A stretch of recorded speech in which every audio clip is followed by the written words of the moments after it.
AGM. Yes, that's right. Yes. Yeah, good. So I just wanted to open this and to welcome colleagues to the meeting. I had a conversation with Councillor Hack yesterday, and he was talking to me about whether we should have done this in public. We, for many reasons, we decided to do this one online. And what I was able to assure him and other people who have talked about face-to-face meetings is that as a cluster, we are looking at how we can open meetings up to face-to-face in public, but also retain the hybrid element and continue to enable the online element. Because what we've found as an organisation is that we have significant interest from people who want to dial in, and we certainly wouldn't want to lose that by going purely face-to-face. So that's something Toby and I are talking about. That is just something that I just wanted everybody to be aware of before we formally open the AGM. So I will now formally open the AGM and thank members of the public who are joining us, and members of the public who are joining us, and people who have asked questions. And once again, the same rules apply. If you have asked a question in advance, we have prepared an answer, and we will be able to give that answer after the presentation that we're about to play for you, to give you the information about the great work that's been going on in the ICB. I've been with the organisation since October last year, and I've been really impressed by the amount of work the system is doing, by the way colleagues have been working together, and that central drive to try and make the system work better for patients. We know that we're not perfect, but my goodness, everybody's working to actually make this much better for patients and to meet the challenges that we have. So I want to thank all the staff for their work on that in the ICB and our partner organisations, because without them, we wouldn't be able to deliver what we have. So I will then hand over then. Rach, I think you're picking up these successes and so on that you want to highlight, and I'm rattling through my bit because I want to get onto yours and the questions, which is more important. So over to you. Thank you, Chair. So what the team have tried to do is to pull out exactly where we are against some of those pledges that we made to the public that we serve around each of those big areas. So you remember we have 13 pledges, and I'm just going to give you a quick canter through what we have done over the course of 24-25 to improve equity of access, equity of outcome, and equity of experience, which is what we collectively agreed as a board and with our public was the right thing to do for those that we serve. So you can see here on the screen immediately, our first focus area was around primary care. Now we've had a lot of feedback from, of course, patients across the patch, whether it's Leicestershire or Rutland, about the 8 a.m. scramble, and you'll have seen in the 10-year plan a big focus on how do we stop the 8 a.m. scramble itself, but actually make a far more modern access to general practice. So we've started on that journey now with 100% of our practices who have moved to cloud-based telephony.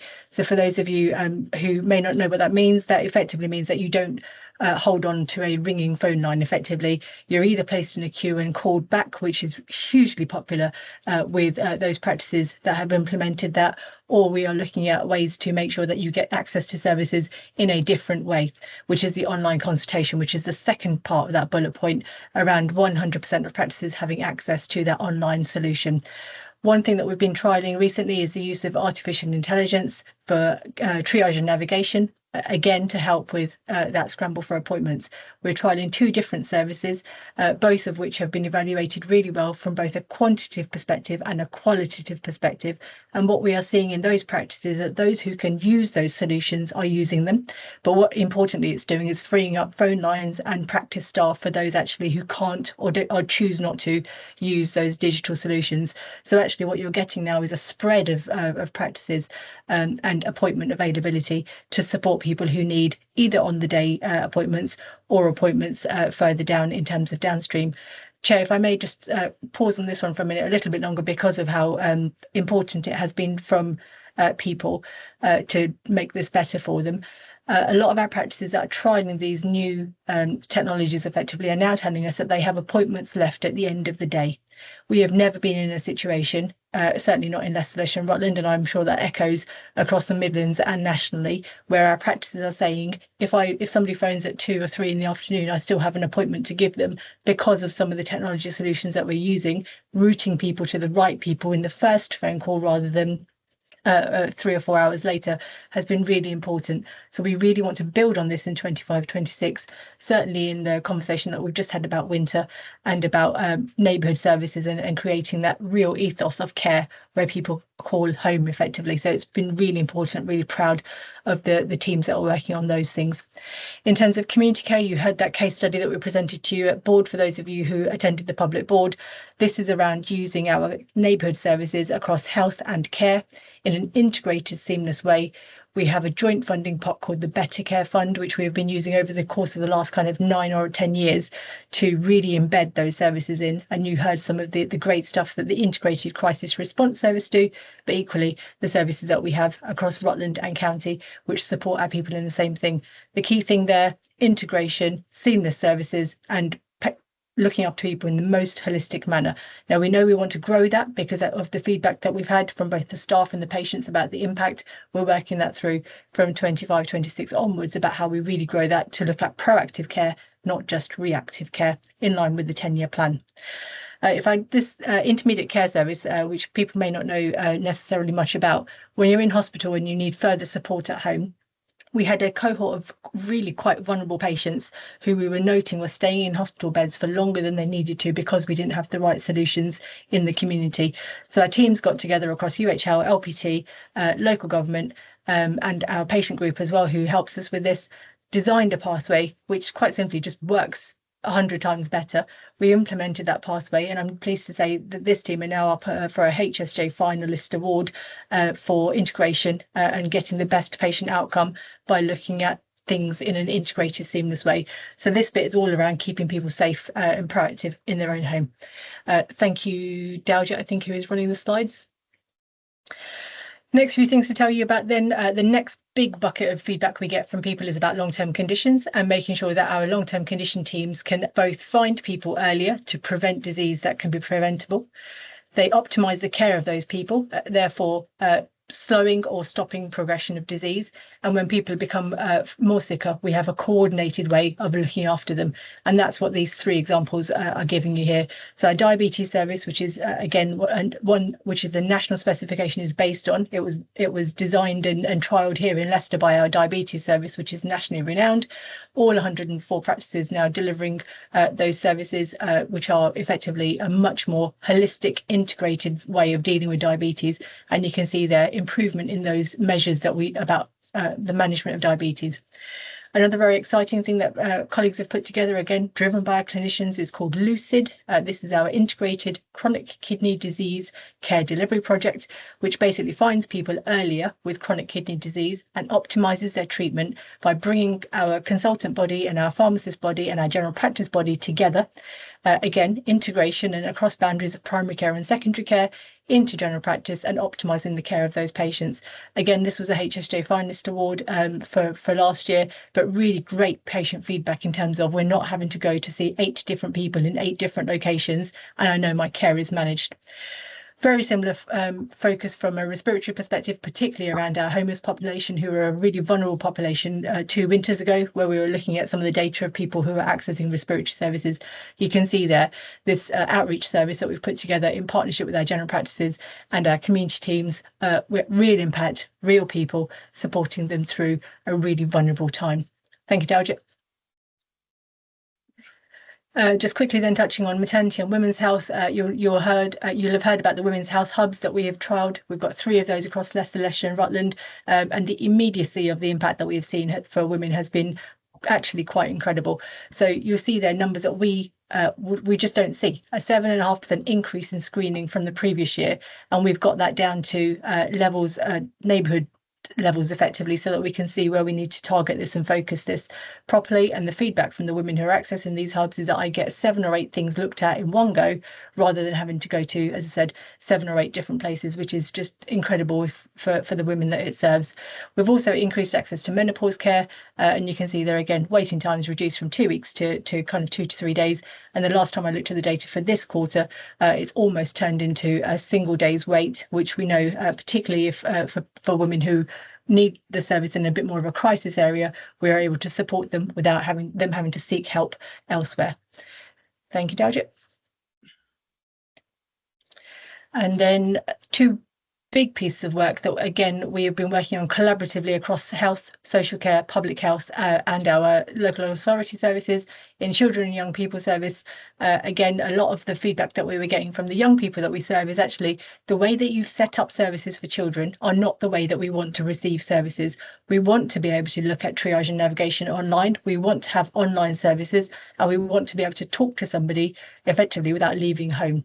So a lot of the work that the CYP work stream has been about how do we provide particularly mental health and wellbeing support for children and young people in the way that they want to receive it. So this has been wholly driven by our patient feedback and our patient outcomes, which is absolutely what we should be doing. The outcomes from this, again, when we've evaluated them, have been there or thereabouts, statistically significantly better than the kids who are going or being, in their words, being forced to go and visit somebody in person, which, when you think about that from a young person's perspective and the impact this has on their life and their family, their carers, it's just quite incredible. We've got a lot of work that's happening, of course, in mental health. So we've got an all-age mental health and wellbeing cafes. You'll have heard me wax lyrical about these. We've got 38 of these now embedded into the heart of the community. So you remember these were community-driven, both in terms of where they are, what they do, and the services that they offer. And so we've delivered about 48,000 attendances across the year for 5,500 people who wanted one-to-one support as well.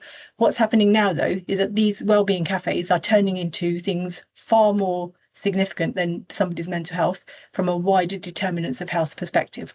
So, for example, in the Wigston Cafe, we've suddenly got we've got financial services in there from Obion Wigston Borough Council.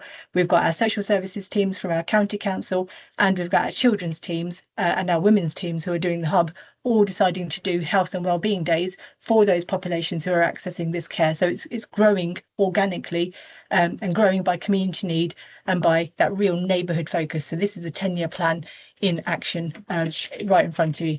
Thank you, Dalgit. I think this is my last one, but a really important area, learning disability and autism. We've been meeting this target for a while, this annual health checks, huge amount of work that goes into finding people with learning disability and autism and having their annual health check.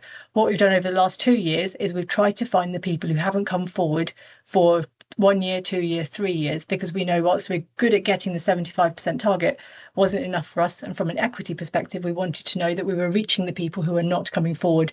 So a huge amount of work done, particularly with my LPT colleagues, about an outreach clinic, using the data from general practice and then working from an outreach perspective to go to where people are to increase that. And I'm really pleased that we've been able to achieve the higher number against that 75%. And the really important thing of all of that is when you look at the long-term life expectancy of the cohort of patients, we've seen an increase in the average age at death for people with a learning disability from 62 to 66. And I mean, that's incredible in itself. But what we did is have a look at the equity of that. So is that different based on your socioeconomic background or your ethnicity? The rest of the country have got a 20-year disparity between various different ethnic groups. Ours in Leicester, Leicestershire and Rutland is 2 years. So that is a significant, from 20 years nationally to 2 years for us, which is an enormous amount of credit that needs to go to the teams. But a real example of where we're using data and population health management and then tailoring our services to the populations that we serve across the entirety of the patch. So incredibly proud and thankful for the work that you've got on screen. Thanks, Dalgit. And you've got one more. Oh, I've got one more. Right. Yeah, how could I forget these two? So urgent emergency care and elective care, of course, both areas that we know we've had significantly high pressure. But again, working as a system, we've done an enormous amount from a UEC perspective this year, particularly around, as I've said, to make sure we've got the right levels of care in the community, we've got the right levels of care at the emergency department front door, and we've got the right levels of admission and discharge services that we need across those. So this is not perfect. As I said earlier, we know we've got a lot of risk, but we've got lots of those building blocks in place whereby we need to build those community services on a neighbourhood footprint now so that we can make sure these pathways flow in the way that they should. And then, of course, for elective care and cancer, we know we've had a significant amount of work that my UHL colleagues have put into the elective care pathway. We have got a lot of work going on to reduce that waiting list, and that goes on over the course of the next couple of years, as you would expect. From a cancer perspective, you'll have heard of this faster diagnosis standard. This was introduced a couple of years ago, and nationally people are struggling with it. The way that my cancer colleagues have set this up across the entirety of the patch has delivered, as you can see there, more than 83% of our patients we achieve the target for 83% of the patients who go through that pathway.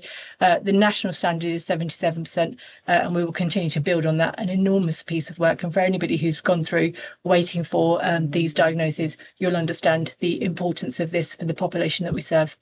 And then finally, adding on that additional mental health support for patients who are going through treatment, we've got a service that we have now commissioned through Macmillan to enable that to happen, not only for patients themselves, but also the carer, the family, and particularly a link to any children and young people who are impacted by this pathway as well. So hugely proud of some of the work that we've got going on there, but all done in collaboration across health and care, as I've said before. Thank you.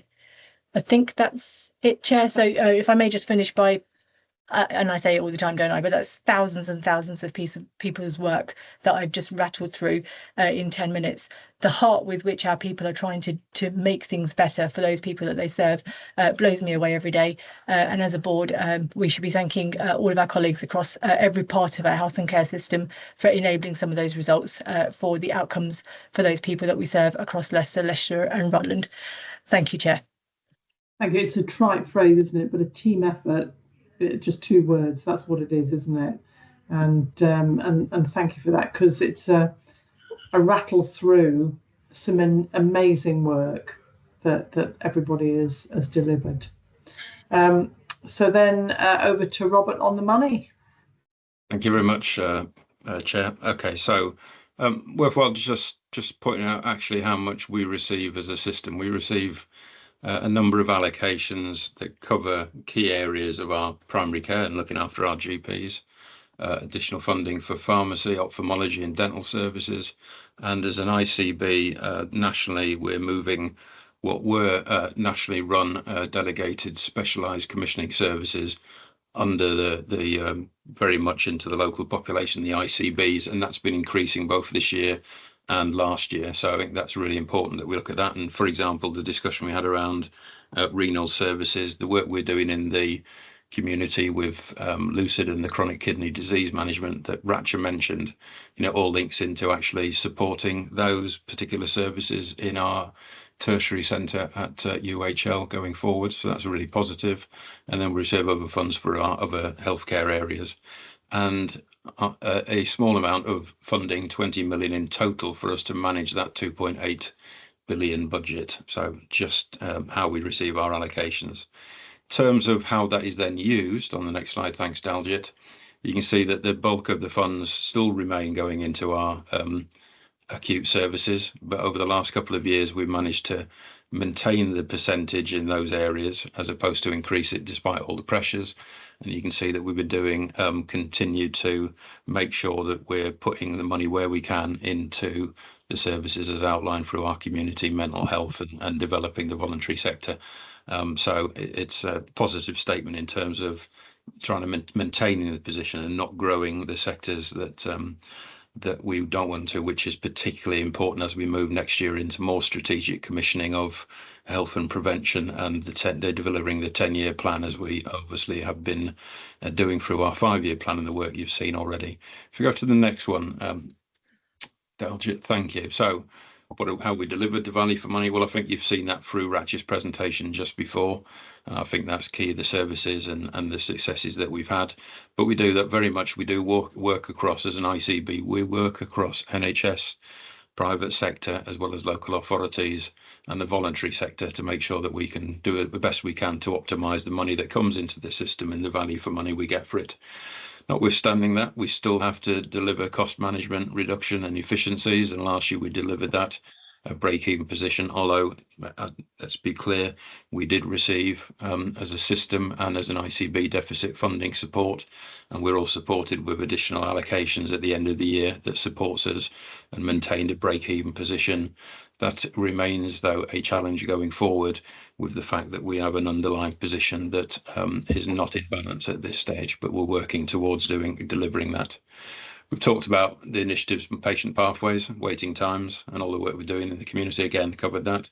And we're trying to make sure that we've got a really dedicated team in terms of our medicines optimisation, working particularly with our GP prescribing and practices, as well as our secondary care, in making sure that we use the appropriate but also cost-effective prescribing. So there's always a lot of work that gets undertaken by the clinical teams in reviewing patients and making sure that we're giving the drugs that do what we need them to do, but also at the right value for money. In terms of I mentioned the running costs. We have an allocation that the ICB has consistently managed within over the last few years, and we did that again last year, and you can see that within the pie chart. And so that's a really good position of cost control and management, but still being able to do the work that we've been doing for our population. So I think that's really positive. Can I have the next slide? So key financial measures, we met all of them. We broke even, recognising, as I've said, we do have a level of support. We did not overspend in our running costs, and we haven't done. Managed within the allocated cash resources, and a discussion we had in the public board, we've continued to make sure that we follow and meet the Better Payment Practice Code, and we've delivered on that. And moving into this year, the next slide. So challenges going forward, we know we've got more delegation of specialised commissioning services, and we need to make sure that we manage that, particularly as we move into greater clustering arrangements of ICBs, but also making sure that we've got the time and resources to do that. We know that we've got significant financial challenges and continue to receive a level of financial deficit support this year.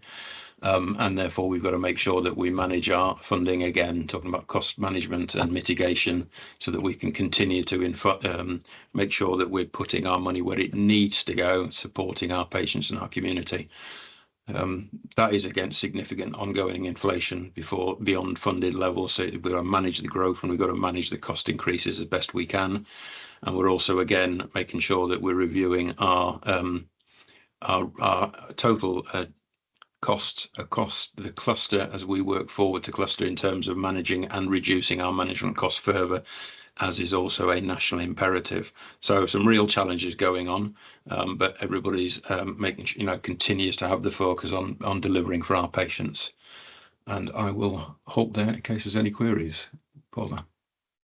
Okay, Robert, we'll move straight on. I think the accounts are there, and just to make colleagues aware, I didn't just pick it up at the beginning of the meeting, but this meeting will be recorded, so it is being recorded, and it will be made available and published on the ICB website. So if anybody feels they've missed anything as we've been going along, they can listen again, or other people can link in. And we'll come to questions once Toby's finished his bit. Yeah. Thank you, Paula. Gerald, if you could leave that slide just where it is for a moment, or flick backwards if you can, and then we'll come to that in a minute. That's great. So good morning, everyone. My name's Toby Sanders. I'm the Interim Chief Executive for Leicester, Leicestershire and Rutland Integrated Care Board, having taken over at the beginning of last month from Caroline Trevidick, who will have been known to all of you, I'm sure, following her retirement. I'm also the Chief Executive of the Northamptonshire Integrated Care Board, and as some of you may be aware, I spent a decade or so earlier, a previous point in my career, working in Leicester, Leicestershire, Rutland in various commissioning roles. So it really is a pleasure to be back working with colleagues in LLR, and I'd just like to say a big thank you to so many of you on screen who've already reached out said hello, welcome to be back, and had introductory conversations with again. So good to be back in the patch and to be working with people. I'd like also to put on record my thanks to Caroline personally. She and I worked really closely together during her final couple of months within the organisation, and that's really helped in terms of a managed and a smooth transition into the arrangements and where we currently are. AGMs are always that slightly curious thing, aren't they? They're a look back at the year that was, which in this case, of course, was 24-25. But you do them kind of halfway through almost the year that you've then moved into. And so I just wanted to reference, really, for me, coming into LLR over the last month and a half, the three big priority areas for me in terms of the year that we're working through from an ICB perspective. The first of those is absolutely around delivering our plans for this year, and that's both the ICB's plans for this year and working to support partners across LLR, and that's across the areas that colleagues, particularly Rachna and Robert, have already touched on in terms of performance, in terms of quality, and in terms of financial position. And we've some real challenges and some great opportunities in terms of those plans, but a huge focus on making sure that we do the things that we say that we would do to improve outcomes for our population and to manage our resources well. Second big area of focus for me in terms of the year that we are now in is around using this moment in terms of responding to the 10-year plan that's nationally been published for the NHS around medium-term planning and planning for the future. In particular, that's about how locally we develop our plans to respond to the three big shifts in terms of the 10-year plan.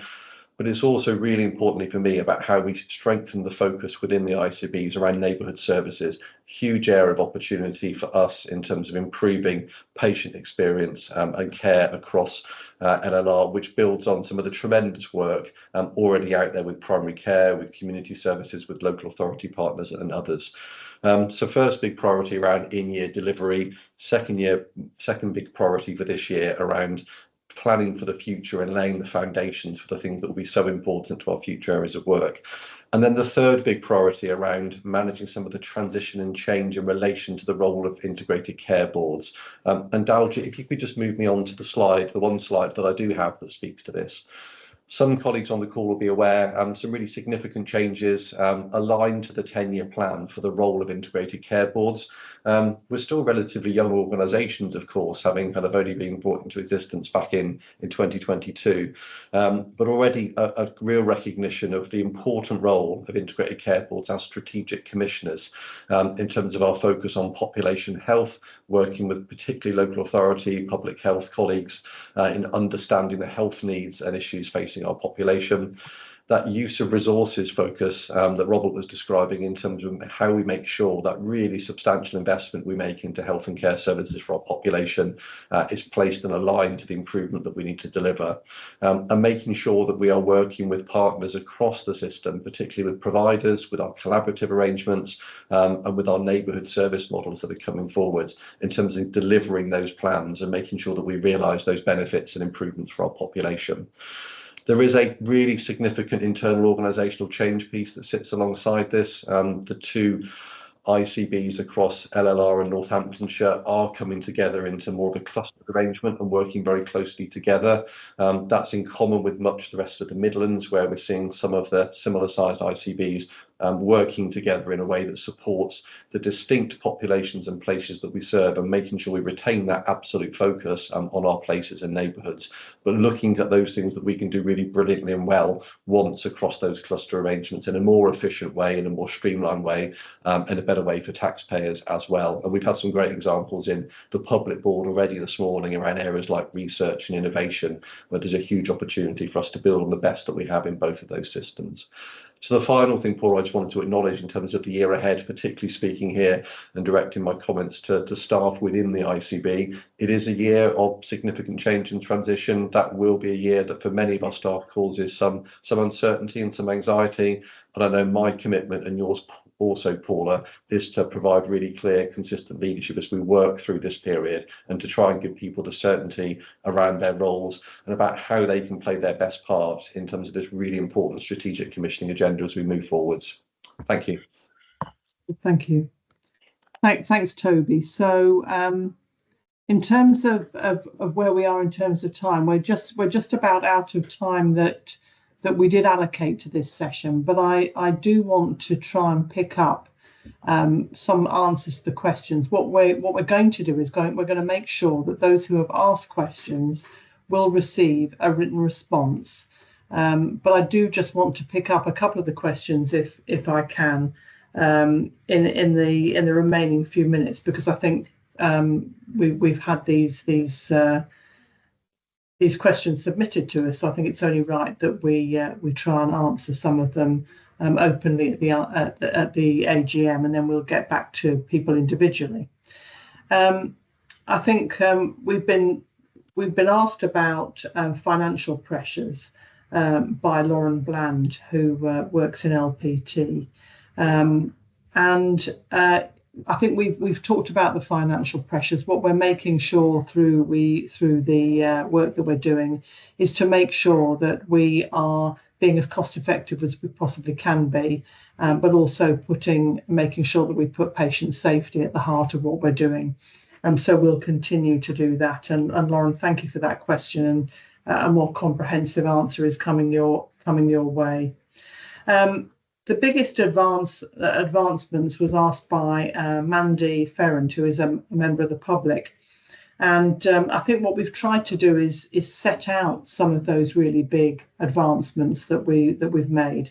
And Rachna talked about the work we've done on shifting hospital to community, the wellbeing cafes, the fact that we're trying to build community services, analog to digital, the work that we're doing on AI, using AI tools to help patients who are trying to access general practice in the morning. So we're looking at everything we can do from a digital point of view to smooth the patient pathway.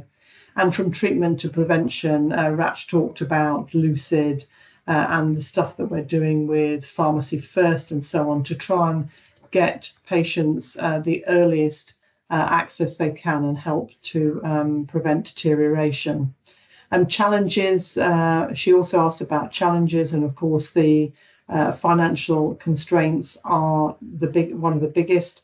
Levels of demand on services, we're very aware of that. That's why we're trying to streamline pathways, make sure that we can help patients help themselves wherever possible through Pharmacy First and access to really good information. And inequity of access, so the work that's going on at the moment to try and make sure that patients can equitably access services wherever they are in the county, city or Rutland, and whatever background they come from, making sure those are accessible. Kirit Mistry, who's a member of the public, asked about diversity of the board, and there's a lot of figures here, Kirit, so we'll make sure that you get those, but that is something that we are very mindful of when we're looking at board in terms of age, disability, ethnic background and so on, to make sure that we have got that diversity of views, backgrounds, opinions that we can bring into our decision making. So thank you for that, Kirit. And as I say, a full answer coming your way.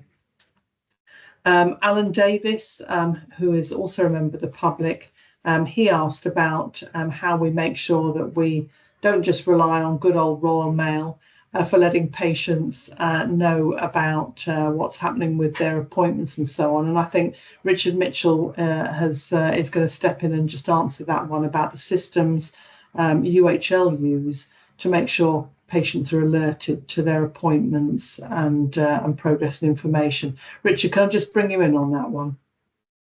Good morning all. I'm Richard, I'm the Chief Exec at University Hospitals of Leicester. Thank you for the question. Whilst we do use Royal Mail, our primary ways of communicating with patients now is via text message and email. So I'm sorry to the person who raised the question if they haven't received the text messages. I know from being a local resident and using the hospitals that that we do send out text messages to remind people and also to give them opportunities to change their appointments. So I will look into why it hasn't worked on this occasion. Thanks, Richard. And yeah, I think we all get text messages from different places now, and that seems to be the way forward, doesn't it, to make sure people are fully aware. Tony Patel, who is a leader in terms of family caring, he has raised a couple of things about the financial position, which I think Robert has answered. And also Tony has raised he's raised a point about dysfunctionality of the system, and I think that is something that we're very aware of, Tony, that whilst we're a group of organisations, we do have joins. We're trying to make our services as seamless as we possibly can, which is why we're looking at the functions of ICBs. We're looking at the model ICB to make sure that we are functioning the very best we can be, but also how we make sure that where those joins happen with other organisations, we're as joined up as we possibly can be. Tony also asked about the local neighbourhood health plans, and I think Rachna has talked a lot about those, and there's paper in the public board about what we're doing with those. So hopefully, Tony, you can get some more information on that. And continuing, Tony's also asked about patients, carers, and people from diverse backgrounds, how we can engage them in our planning and decision making. And again, that's something that we do through our patient and public involvement group, and the carers delivery group, working with our colleagues in the local authority. But again, we can always do better on that. So feedback around those kind of contact points is always welcome. So I think those were the main questions that we had. And I'm sorry I've rattled through the answers, but I think it was important that we took some of those questions actually in this session, and we'll be sending those comprehensive responses and posting them also on the website with the AGM material. So it just remains for me to thank the members of the public who joined us online. It's very important that we find ways of connecting with patients and the public to make sure that we are open to scrutiny as public organisations. And thank you for your attendance, and I will now close the meeting. Thank you. Thank you, Paula.